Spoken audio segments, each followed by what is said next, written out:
કે આની અંદર શું જરૂર છે શું નથી. માત્ર આપણે એટલું જ કહેવું જોઈએ કે આપણે ઝેર નાખવાનું નથી કોઈ પણ સંજોગોમાં, ઉપર કે જમીનમાં. છંટકાવ નહીં, જમીનની અંદર ઝેર નહીં નાખવું.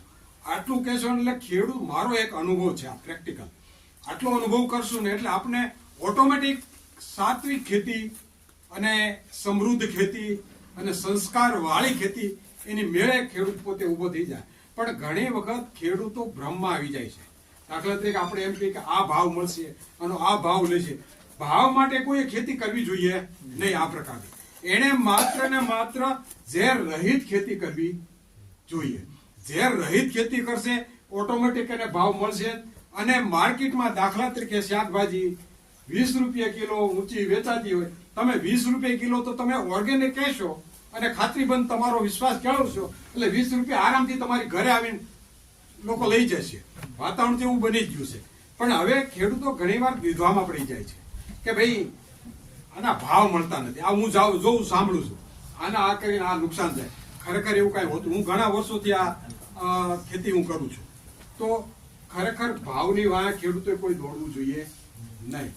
એણે માત્ર ને માત્ર ઝેર રહિત અને ઉત્પાદન ઝેર રહિત કેમ વધે એનું સંશોધન ખેડૂત પોતે જ કરી શકે એમ છે. એમાં ક્યાંય બીજી જરૂરિયાત છે નહીં. અને આપણે આપણા વડવાઓને જો આપણે સાંભળશું ને, આપણા વડીલોને, હજી આપણા વડીલો હજી આપણી ઘરે આપણા ગામમાં 100 વર્ષ 90 વર્ષના બેઠા છે, એની પાસે સાંભળ્યું એટલે આપણે અત્યારે એટલા બધા હોશિયાર ને તૈયાર થઈ ગયા છીએ. એ થોડું કહે છે ને આપણે જાજુ સમજી જઈશું. દાખલા તરીકે ભાઈ વાત કરી, તો હવે આ બાબતની અંદર જો આપણે કરશું ને તો ભાવ કરતા તમે ઉત્પાદન એટલું જ. અત્યારે મારા ઘઉં છે, અત્યારે મેં ટુકડા ઘઉં છે, કોઈ પ્રકારનું ઝેર અંદર નાખ્યું નથી. તમે આ ઘઉં થી દોઢા એ ઘઉં છે, આમાં ડીએપી ની યુરિયા 2 છે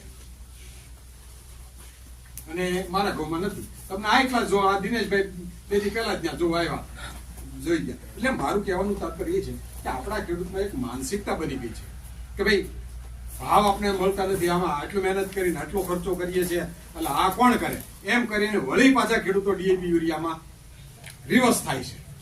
કારણ કે પોતે કરીને પાછળ, એટલે એમણે ભાવ પાછળ આવી ભાવની વાત ખરેખર કોઈ ખેડૂતીએ અથવા કોઈ માર્ગદર્શક કરવી જોઈએ નહીં. આવું મારું વ્યક્તિગત મંતવ્ય છે.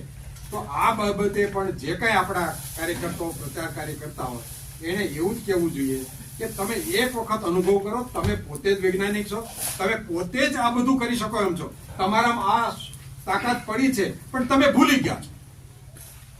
એટલે આટલી મારી દરેકને વિનંતી છે કે ભાવની પાછળ ઘણા ખેડૂત મેં જોયા છે બિચારા કે આમાં કાંઈ થતું નથી, આમાં કાંઈ થતું નથી, અને એ પાછો ક્યારેય નહીં વળે એમાં થાય.